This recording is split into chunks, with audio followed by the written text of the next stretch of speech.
ज्ञानेश्वर तुकाराम महाराज की जय। सद्गुरुदास महाराज की जय। जय जय रघुवीर समर्थ। नमः पार्वती पते हर हर महादेव। हरे राम राम राम हरे हरे, हरे कृष्ण कृष्ण कृष्ण हरे हरे, हरे राम राम राम हरे हरे, हरे कृष्ण कृष्ण कृष्ण हरे हरे, हरे राम राम राम हरे हरे, हरे कृष्ण कृष्ण कृष्ण हरे हरे, हरे राम राम राम हरे हरे, हरे कृष्ण कृष्ण कृष्ण हरे हरे। पुंडलीक वरदा हरि विठ्ठल। सद्गुरु ज्ञानेश्वर तुकाराम महाराज की जय। जय जय रघुवीर समर्थ। वक्रतुंड महाकाय सूर्यकोटि समप्रभ, निर्विघ्नं कुरु मे देव सर्वकार्येषु सर्वदा। योऽन्तः प्रविश मम वाचमिमां प्रसुप्तां, सञ्जीवयत्य किल शक्तिधर स्वधाम्ना। अन्याश्च हस्तचरणश्रवणत्वगादीन् प्राणान्नमो भगवते पुरुषाय तुभ्यं। गुरुर्ब्रह्मा गुरुर्विष्णु गुरुर्देवो महेश्वरः, गुरुर्साक्षात् परब्रह्म तस्मै श्री गुरुवे नमः। पुंडलीक वरदा हरि विठ्ठल। आपण गाथा पारायणाच्या निमित्तानं अंतर्जालाच्या माध्यमातून भेटतो आहोत। आज आपल्या कार्यक्रमाचा हा दुसरा दिवस। आपण काल थोडक्यामध्ये संत चरित्राकडे पाहण्याचा दृष्टिकोन किंवा त्यामागची भूमिका काय असावी आणि आज समाजामध्ये त्यासंबंधी काय भूमिका आहे याचा विचार करण्याचा प्रयत्न केला। त्याशिवाय गाथ्याच्या जे काही अभंग आहेत, काल आपण 80 वाचले, त्यातला एक जो अभंग आहे त्याचा विचार करण्याचा थोडक्यात माझ्या अल्पमतीप्रमाणे प्रयत्न केला।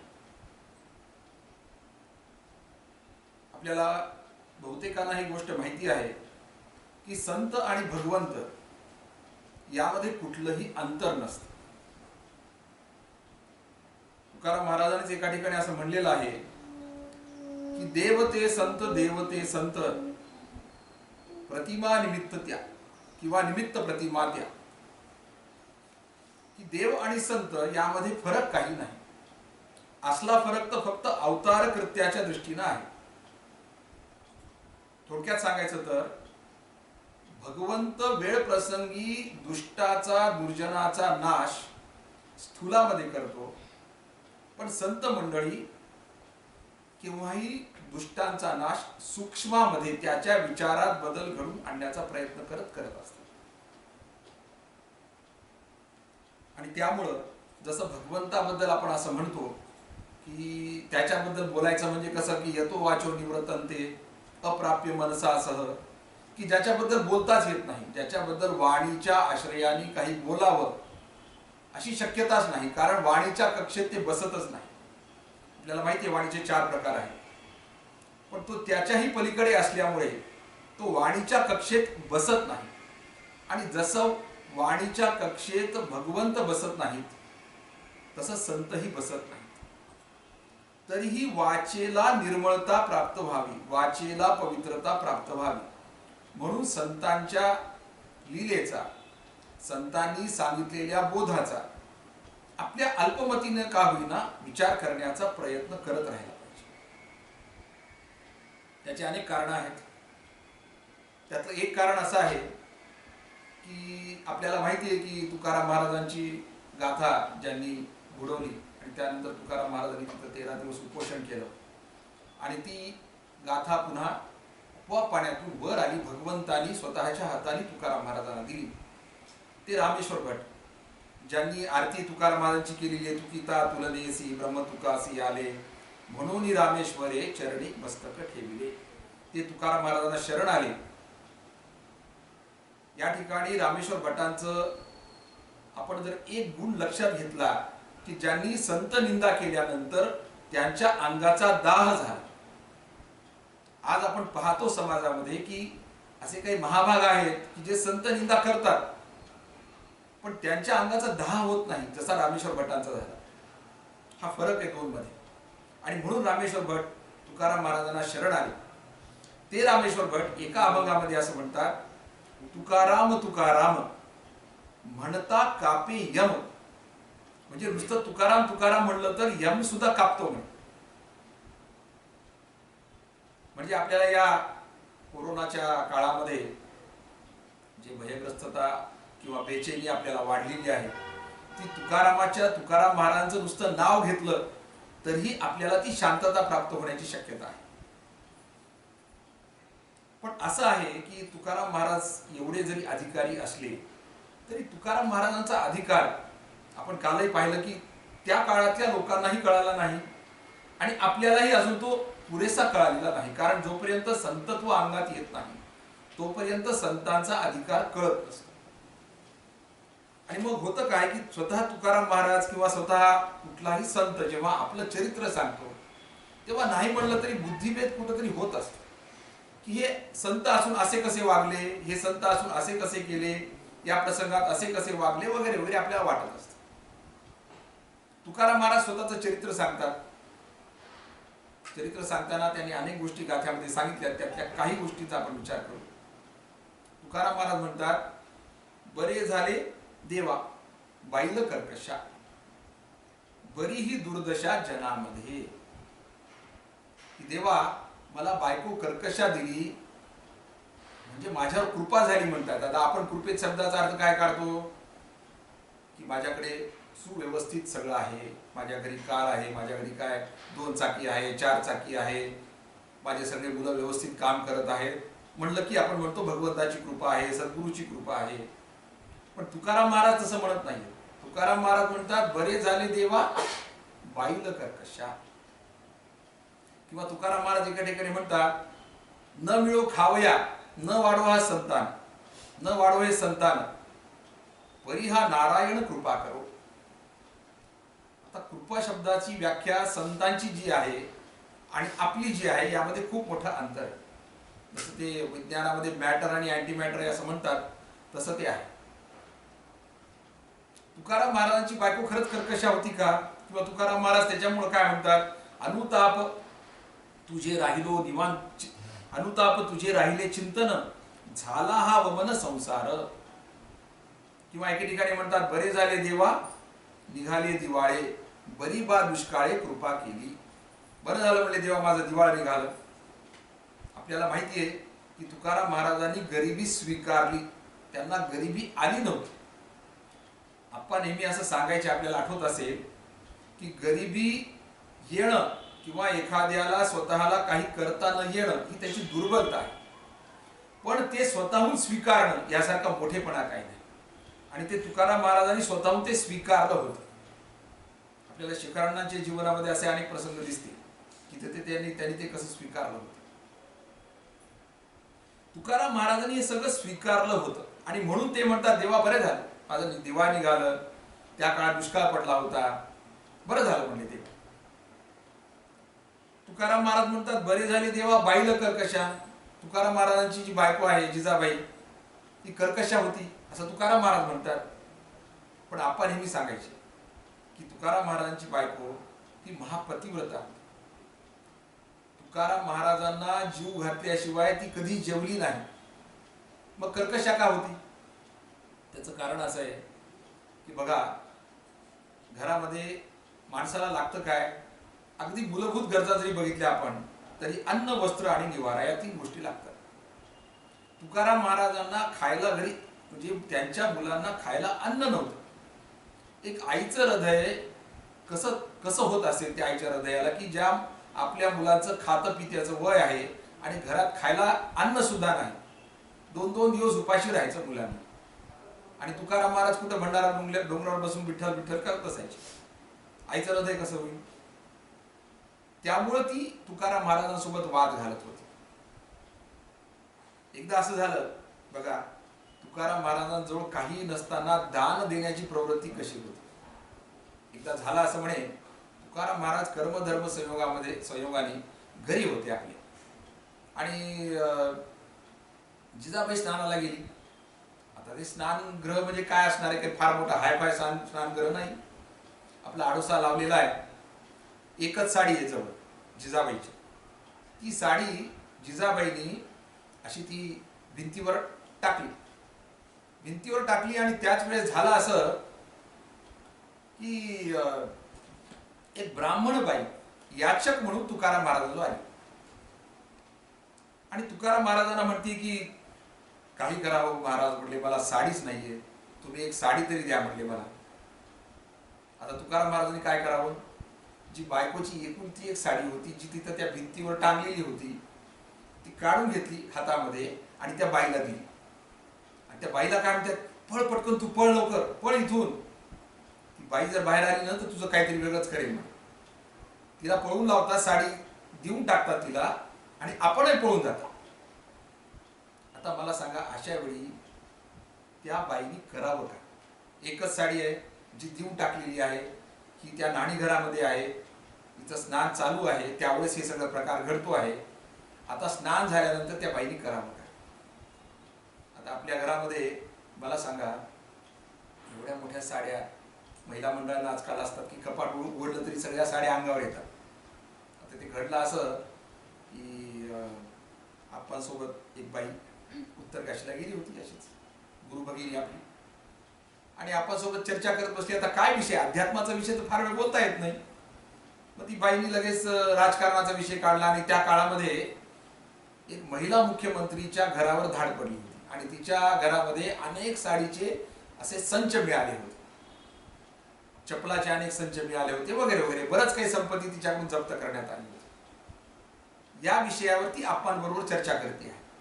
आपण इथे सगळं काही 5-10 मिनिटं ऐकून घेतलं आणि हळूच तिच्या हिताच्या, तिच्या कल्याणाच्या इच्छेने आपण तिला काय म्हणतात, बाई, त्या बाईकडे खूप संच आहेत, मला मान्य आहे म्हणे, पण तुझ्याकडे किती संच आहेत? ती बाई लाजत लाजत 30 असा आकडा सांगितला. आता खरा आकडा सांगितला की नाही मला माहिती नाही, पण मला सांगा, एकही साडी नाही जवळ. त्यावेळेस त्या बाईनी काही बोलावं किंवा नाही, रागात यावं की नाही, किंवा तिचा राग स्वाभाविक आहे किंवा नाही, स्वाभाविक राग आहे. आता आरडाओरडा सुरू करायला सुरू केला जिजाबाईंनी.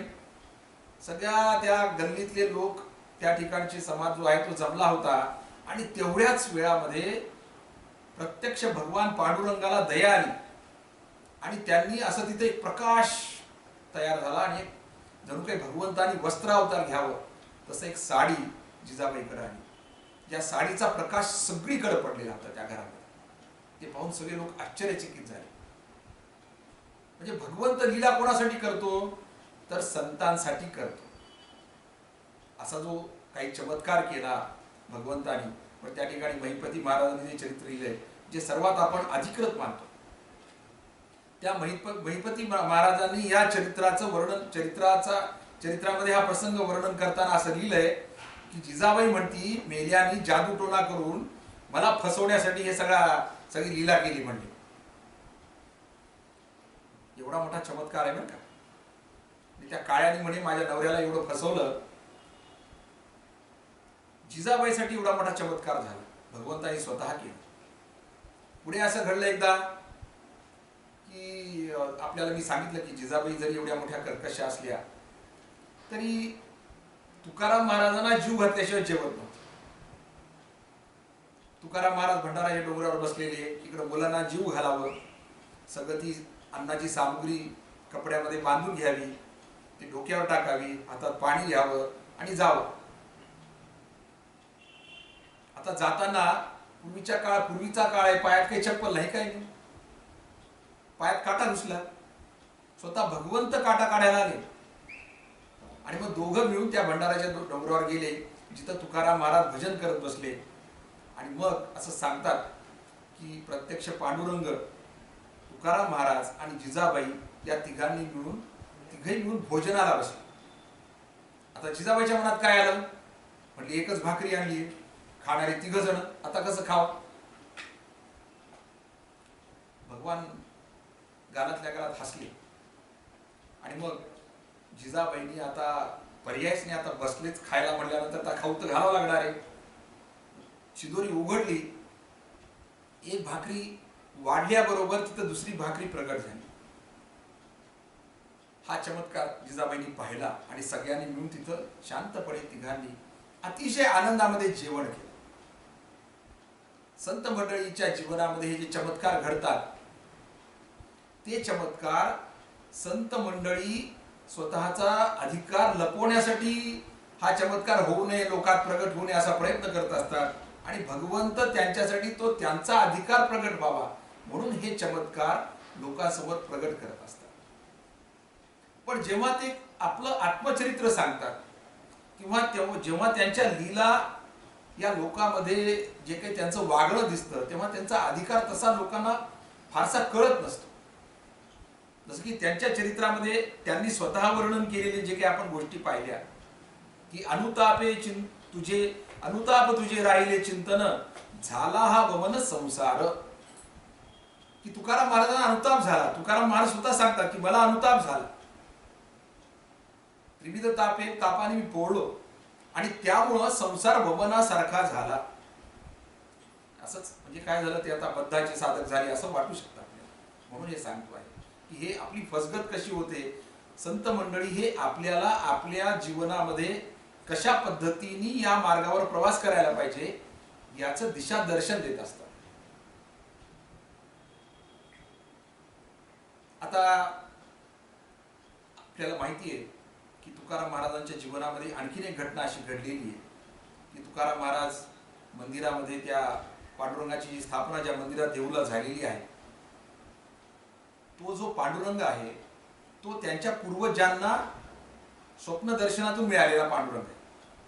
म्हणजे विश्वंभर जे आहे त्यांचे पूर्वज ते वारी करत होते आणि ते वारी करत असताना त्यांनी काही महिने वारी केली तेव्हा भगवान एकदा स्वप्नात येऊन त्यांना सांगितलं की तू आता पंढरपूरला यायचं नाही, तुला इथंच माझी मूर्ती मिळणार आहे. आणि मग त्यांना ते खोदकामामध्ये एक मूर्ती मिळाली. तीच मूर्ती आज तिथं स्थापन केलेली आहे देऊन. त्या मंदिरामध्ये तुकाराम महाराज जेव्हा झोपले होते तेव्हा स्वप्नामध्ये नामदेव महाराजांसोबत भगवान प्रगट झाले आणि मग त्यांनी ती गाथा तुम्ही लिहा असं भगवंतांनी तुकाराम महाराजांना सांगितलं. हा प्रसंग आपल्या सगळ्यांना माहिती. या गाथेबद्दल बोलत असताना तुकाराम महाराज आपल्याला तुकाराम म्हणजे शेखरांनाचा असा आग्रह असायचा की जी कथा आपण ऐकतो, जे विचार आपण ऐकतो ते भले सांगणारा अधिकारी नसेल तरी सुद्धा ते विचार आपल्याला जीवनाशी जोडता आले पाहिजे. तसं आपण तुकाराम महाराजांची गाथा किंवा तुकाराम महाराजांची लीला आपल्या जीवनाशी जोडता येते का हे बघायचा प्रयत्न केला पाहिजे. जसं गाथेमध्ये तुकाराम महाराज स्वतःचा विनय प्रगट करत आहे. किती विनय असावा तुकाराम महाराजांचा. तुकाराम महाराज एके ठिकाणी म्हणतात संतांची उच्चिष्टे बोलितो उत्तरे काय म्या गवारे जाणावे हे. मी जे काही सांगतो आहे ते संतांचं उच्चिष्ट आहे. म्हणजे व्यासादिकांची जी परंपरा आहे त्या परंपरेचा सगळा जो धन्याचा तो माल मी तो हमाल भारवाही. ही विनयाची परिसीमा आहे आणि हा विनय आपल्याही अंतःकरणामध्ये स्वभावतः राहिला पाहिजे अशी संतांची अपेक्षा आहे. आणि म्हणून ज्ञानेश्वर महाराज सुद्धा काय म्हणतात थोरपण परा सांडीजे व्युत्पत्ती आघवी विसरीचे जय जगा धाकुटे होईजे तै जवळीक माझी.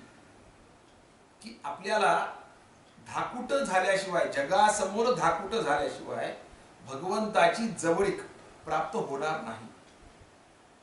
पण आमचा अहंकार जो आहे ना या जवळीकेला आम्हाला भगवंताच्या जवळ जाऊ देत नाही.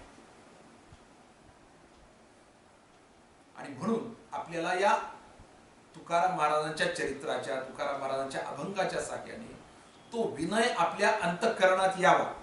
तुकाराम महाराज या ठिकाणी काय म्हणतात ते लक्षात घ्या. संतांची उच्चिष्टे बोलतो उत्तरे काय म्या गवारे जाणावे हे. पुढे काय म्हणतात बघा. तुकाराम महाराजांनी म्हणावं का आता हे म्हणजे आपल्यासारख्याने काय म्हणावं आता. विठ्ठलाचे नाम घेता नये शुद्ध तेथे मज बोध काय कळे करीतो कवित्व गोबड्या उत्तरी झणी मजवरी कोपधा. काय माझी याती नेणो हा विचार काय मी ते फार बोलो नेणे तुका म्हणे मज बोलवितो देव अर्थ गुह्य भाव तोची जाणे. मला विठ्ठलाचं नाव सुद्धा घेता येत नाही. कवित्व तर काय म्हणले, करायला लागलो बोबड्या उत्तरी, पण माझ्यावर कृपा करून राग धरू नका. पण तुकाराम महाराज बोलता बोलता सत्य सांगून गेले. काय म्हणतायत? तुका म्हणे मज बोलवितो देव, अर्थ गुह्य भाव तोची जाण. तोच बोलवतो आहे आणि अर्थ याचा जो आहे तोच जाणतो आहे. म्हणजे ही विनयाची जी परिसीमा आहे तुकाराम महाराजांची, ती आपण आपल्या जीवनाशी जोडण्याचा नेहमी आपण प्रयत्न करत राहायला पाहिजे. बघा, तुकाराम महाराज एका अभंगामध्ये काय म्हणतात ते लक्षात घ्या. तुकाराम महाराज म्हणतात, आपुला विचार करीन जीवासी, काय या जनाशी चाड मज. आपुले स्वहित जाणती सकळ, निरोधिता बळ दुःख वाटे. ऐको नायको कथा कोणीतरी, जाऊन या घरी निज सुखे. माझी कोण ओझ आला हा शेवट, देखून या वाट आणिक लागे. देवा म्हणले, जो काही परमार्था संबंधीचा विचार करायचा आहे ना, तो माझा मी करत राहीन, इतरांना कशाला सांगू म्हणले. म्हणजे आपुले स्वहित जाणती सकळ, निरोधिता बळे दुःख वाटे. सगळे जण म्हणले आपला हित जे आहे ना, ते ज्याचं त्याला कळत असतं. कोणाला जर समजा सांगायला गेलं की बाबा रे तुझं हित ह्याच्यामध्ये नाही, तर त्याला दुःख वाटतं. म्हणजे देव ऐको ना ऐको कथा कोणीतरी. खरं म्हणजे कथेमध्ये रस असला पाहिजे, पण कुणी कथा ऐकोत किंवा न ऐकोत, किंवा आपल्या घरी जाऊन सुखानं झोपव म्हणे. माझी कोण ओझ झाला शेवट, देखून या वाट आणिक लागे. माझ्या परमार्थाचा तरी काय चांगला शेवट झालाय म्हणून मी लोकांना असं सांगू. तुकाराम महाराज म्हणतात की जो कोणी कीर्तन प्रवचन करतो, म्हणजे कीर्तन प्रवचनाला बसला म्हणजेच करतो असं नाही, इतर वेळी पण आपण उपदेशकाच्या भूमिकेत जात असतो, तेव्हा त्याची भूमिका ही पाहिजे की आपल्या परमार्थाचा तरी शेवट काय झालाय. पण माणूस जो आहे तो अंतर्मुख होत नाही, आत्मपरीक्षण करत नाही. आणि म्हणून बघा, आपण संतांचं ऐकत नाही हे अभंगातून आपल्या लक्षात येईल. आणि म्हणून हे जे काही तुकाराम महाराजांनी लिहिलेलं ना, की आपल्याला असे विचार ऐकायचे म्हणजे कंटाळा येतो माणसाला. या अर्थानं सुद्धा ऐकत नाही, जे सांगितलं ते आचरणात आणायचं आपल्याला तेवढं धैर्य अंतःकरणात नसतं, या अर्थानंही आपण ऐकत नाही. म्हणून आप्पांचा अतिशय लाडका व्यास महर्षीचा श्लोक आपल्या बहुतेकांना पाठही आहे, की आपण नेहमी सांगायचे, अरे जिथं व्यासांचं कुणी ऐकलं नाही, ऊर्ध्व बाहु विरोमिश्च न च कश्चि शृणोति माम, धर्मार्थ अर्थ कामश्च किमर्थम न सेव्यते. की जिथं मी दोन्ही बाहू उंचावून लोकांना सांगत आहे की बाबांनो, अर्थ आणि कामाचं सेवन धर्माच्या अधिष्ठानावर करा, जिथं माझं जे मी काय सांगतो म्हणले हे सांगतोय तर ते ऐकत नाही. दोन्ही भाऊ उंचावून सांगतो आहे पण ऐकत नाही. आप्पा म्हणायचं व्यासांचं कोणी ऐकलं तर माझं कोण ऐकणार आहे. आणि बघा, आप्पांनी स्वतःचा आलेला अनुभव काही काव्यामध्ये काव्यबद्ध करून ठेवलेला. जसं एक उदाहरण द्यायचं झालं तर, जेव्हा आप्पांना नारायणासोबत रासक्रीडा खेळलेला जो प्रसंग आहे, त्यानंतर त्यांनी जे काव्य केलं त्यामध्ये ते असं म्हणतात, सत्ता अल्प नसे आम्हास जगती, तू एक सर्वेश्वर, गर्वावाहून मी करीन म्हणते, वेडे खुळे अंतर, अज्ञानी तरीही म्हणे, अज्ञानी तरीही न म्हणे, काहीतरी पुढे असं आहे. पण सत्ता अल्प नसे आम्हास जगती, मी एक तू एक सर्वेश्वर, की आम्हाला थोडी सुद्धा सत्ता नसताना सुद्धा आम्ही सारखं वेडे खुळे अंतर, आम्ही म्हणतो मी हे करीन मी ते करीन असं म्हणत राहतो. आणि आप्पा शेवटी असं म्हणतात, सामर्थ्यास सामर्थ्यास ईश्वरा अघटिता, सर्वज्ञता ही असे, केव्हा काय कुणास सर्व कळते, त्या ते करावे कसे, झाला से मज बोध भो, तव कृपे हा हट्ट मी सोडला, विश्वासून पदी अनंत तव भो, काही न मागे तुला. कोणाला किंवा केव्हा काय करावं हे त्याचं त्याला कळत असते म्हणले. त्यामुळे आता त्यानं माझ्या पद्धतीनं वागावं हा हट्ट मी सोडला, असा एक अर्थ आपण काढू शकतो. पण आप्पांना जो अनुभव नंतर आलेला आहे तो आप्पांनी हे नाथ नारायणामध्ये लिहून ठेवलाय. आप्पा असं म्हणतात, केले प्रेम जयावरी उलटले तेची प्रभो नैकदा, ज्यांना वाढविले सहाय्य करुणी ते आणती आपदा. आपल्या जे कोणी व्यवहारिक जगतामध्ये वावरतो आहे त्या सगळ्यांचा हा अनुभव आहे की ज्याला कोणाला आपण सहाय्य करतो तो किती आपलं पुन्हा फार असं काही आपल्याबद्दल फार चांगली भावना बाळगतो असं होतं, पण फार कमी होतं असं. आप्पांचाही तोच अनुभव आहे. पण पुढची जी ओळ आहे ती आपल्यासाठी फार महत्वाची. केले प्रेम, आप्पा काय म्हणतात, केले प्रेम जयावरी उलटले तेची प्रभो नैकदा, ज्यांना वाढविले सहाय्य करुणी ते आणती आपदा, त्याचे दुःख न वाहिले चुकविले केव्हाही कर्तव्य ना, आता चित्त जडो सदा तव पदी हे नाथ नारायणा. असं जरी असलं तरी माझं कर्तव्य मी कधी चुकवलं नाही, किंवा दादाचा परिवार विस्तृत आहे तो मी राखलाय, पण तिथं सुद्धा मी राग द्वेष आणि मत्सर पाहिलाय. त्यामुळे आता तिथं फार उत्साह नाहीये म्हणून आता चित्त तुझ्या चरणी जडावं.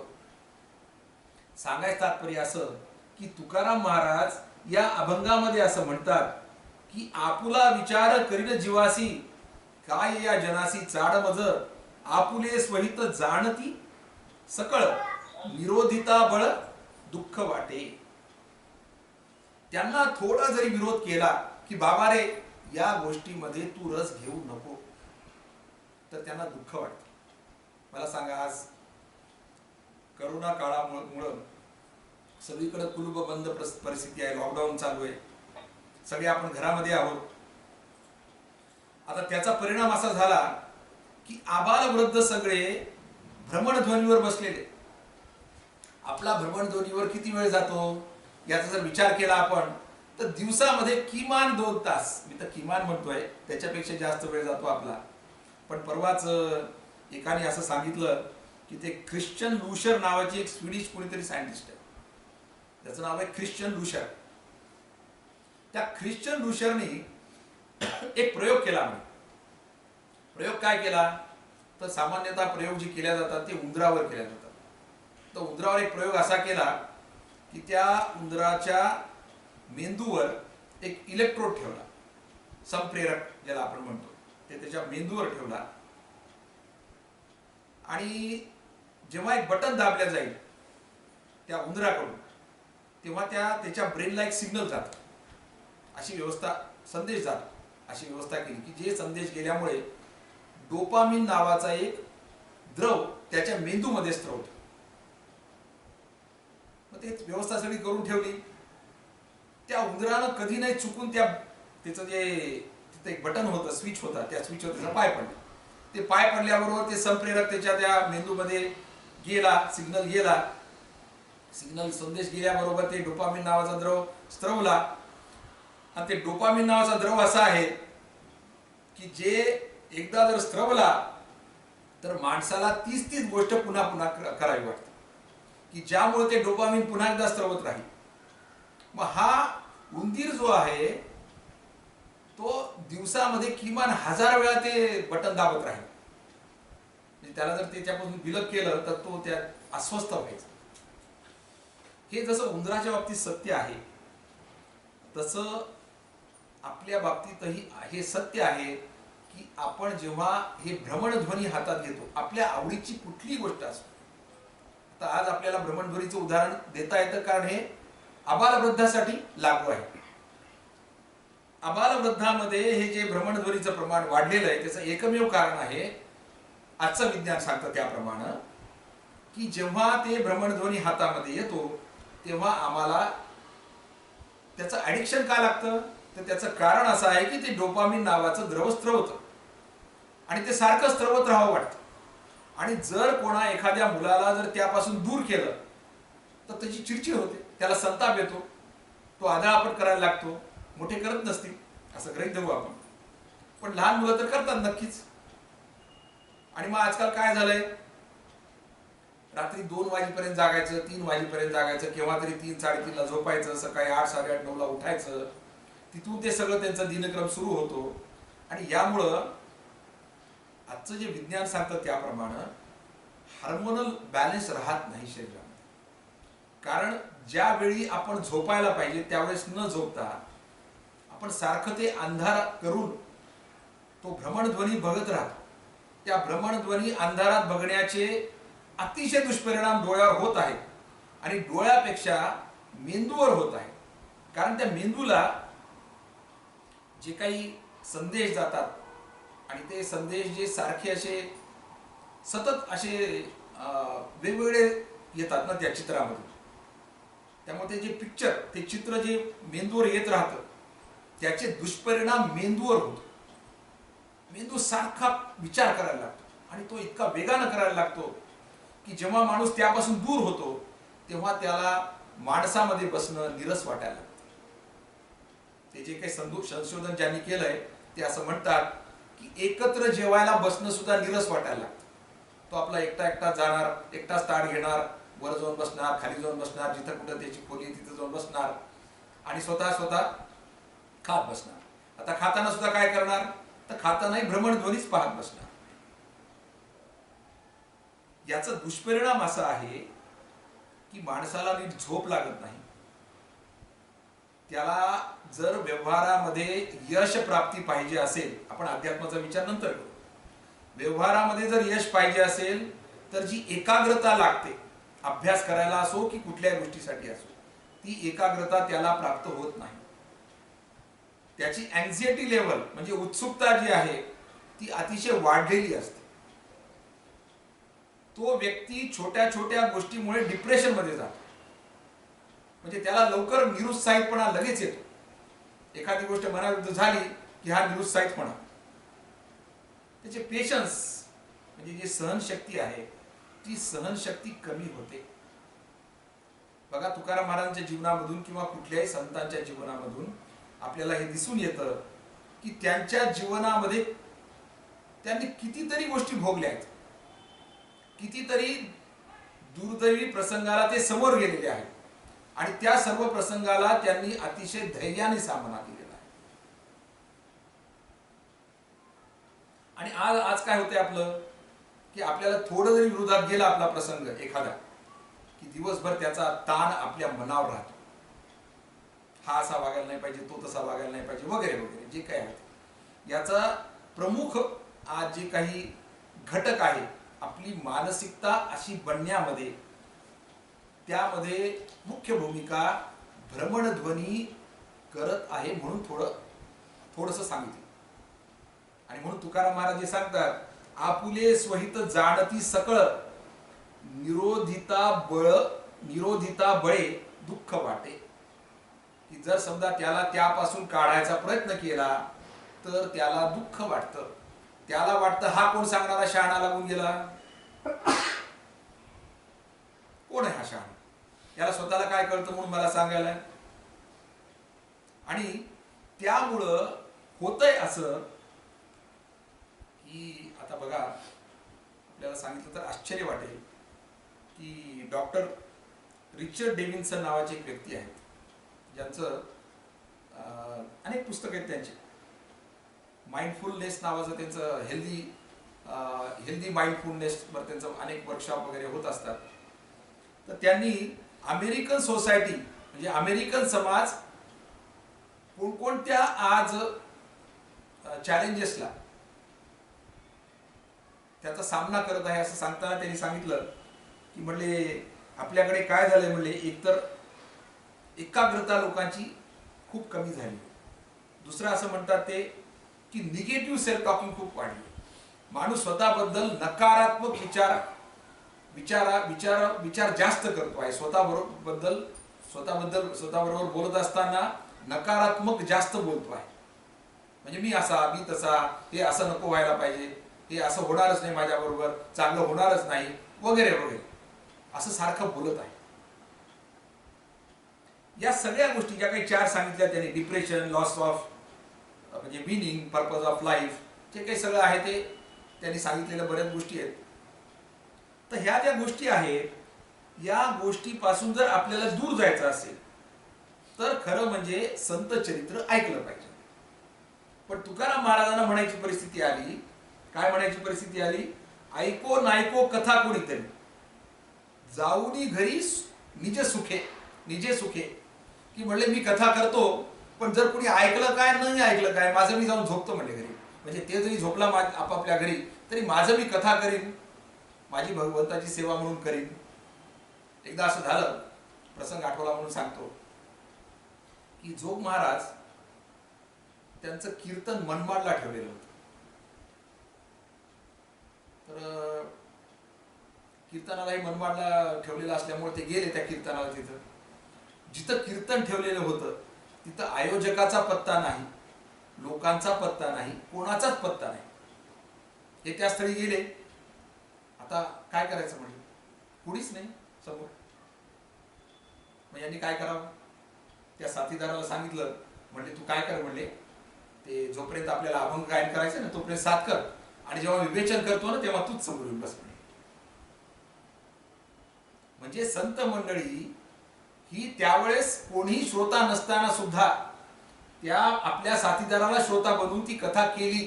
आता यांना काय कथा करण्याचा फार नाद आहे म्हणून केली का? तर ज्यावेळेस कथा ठरलेली आहे त्यावेळेस तिथं भगवंत उपस्थित असतात हे दाखवण्यासाठी जोग महाराजांनी कथा केली, त्यावेळेस कीर्तन केलं. म्हणून तुकाराम महाराज म्हणतात, ऐको नायको कथा कोणीतरी, जाऊन या घरी निजे सुखे.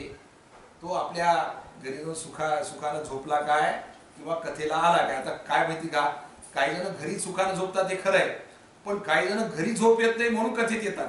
तसे पण असतात लोक, म्हणतात मला घरी झोपच आलं नाही म्हणून मी कथेला आलो, कारण कथेत आल्यावर जरा झोप चांगली लागते म्हणून येतात.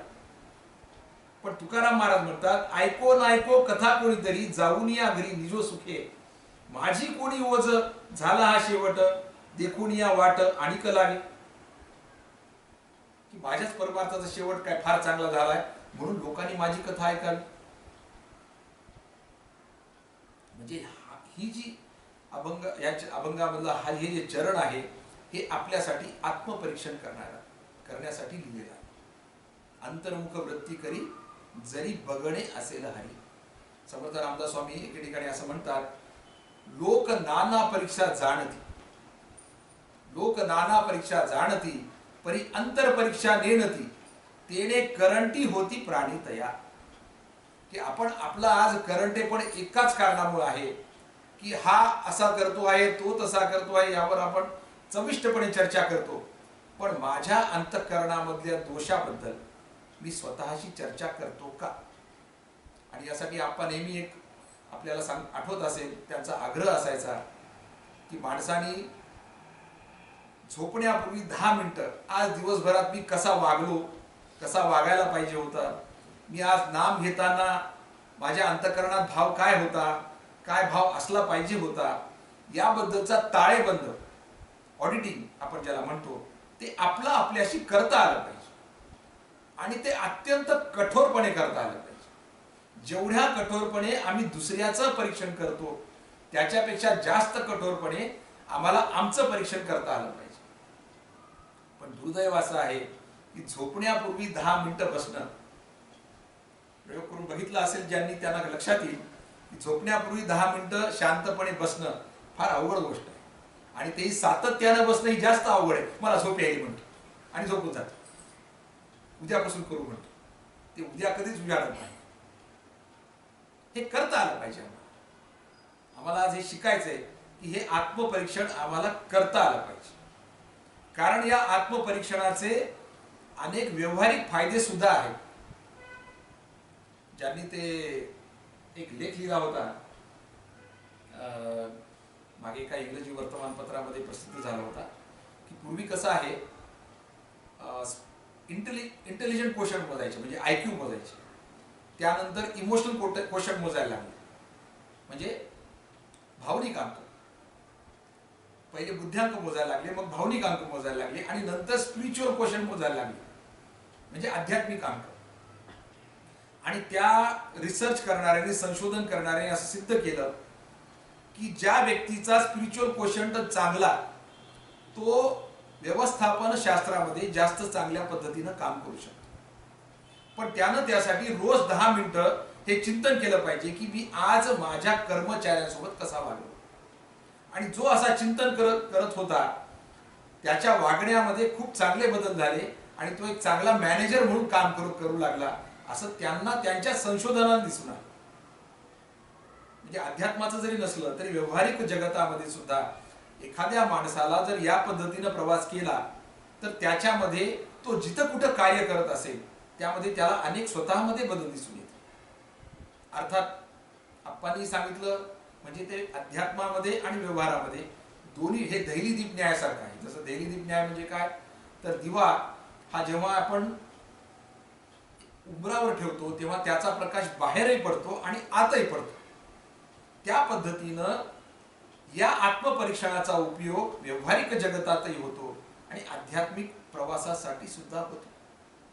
पण तुकाराम महाराज काय म्हणतात की म्हणले माझी कोण ओझ झाला शेवट, देखून या वाट आणिक लागे. आणि म्हणून तुकाराम महाराज काय म्हणतात, तुका म्हणे भाकू आपुली करुणा, तुका म्हणे भाकू आपुली करुणा, जयाची वासना तया फळे. एक सिद्धांत सांगतात. म्हणले आता हे काय म्हणले, कोणाला सांगायला जावं तू हे करू नको, तू हे केलं तर चांगलं होईल वगैरे काही सांगायला जावं तर त्याला वाईट वाटतंय म्हणले. मग त्यापेक्षा काय करू म्हणले सरळ, तुका म्हणे भाकू आपुली करुणा. आपण आपलं काय करू म्हणले, एकांतामध्ये भगवंताची करुणा भाकू, भगवंताला करुण रवानी भगवंताची प्रार्थना करू, जेणेकरून भगवंत आमच्या समोर कधीतरी प्रगट होईल.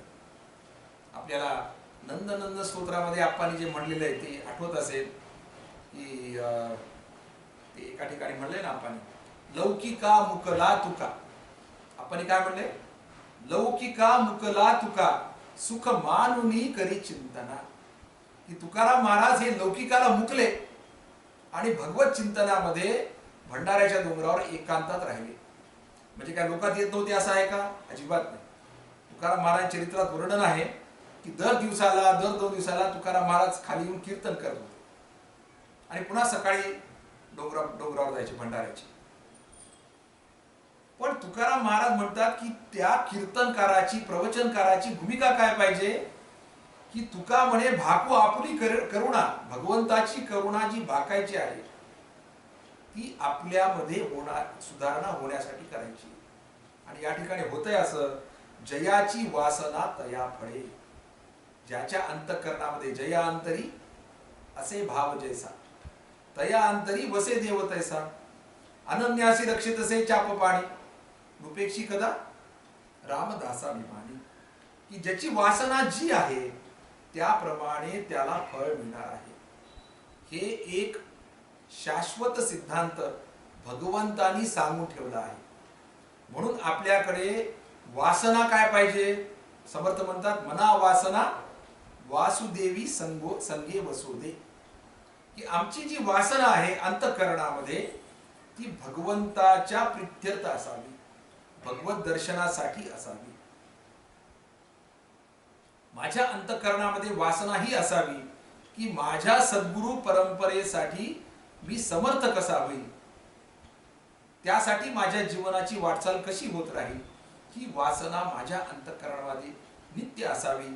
आणि त्यासाठी मी नेहमी सद्गुरूच्या चरणी करुणा भाकावी, भगवंताच्या चरणी करुणा भाकावी, असं आपल्याला तुकाराम महाराज या अभंगामधून संदेश देत आहेत.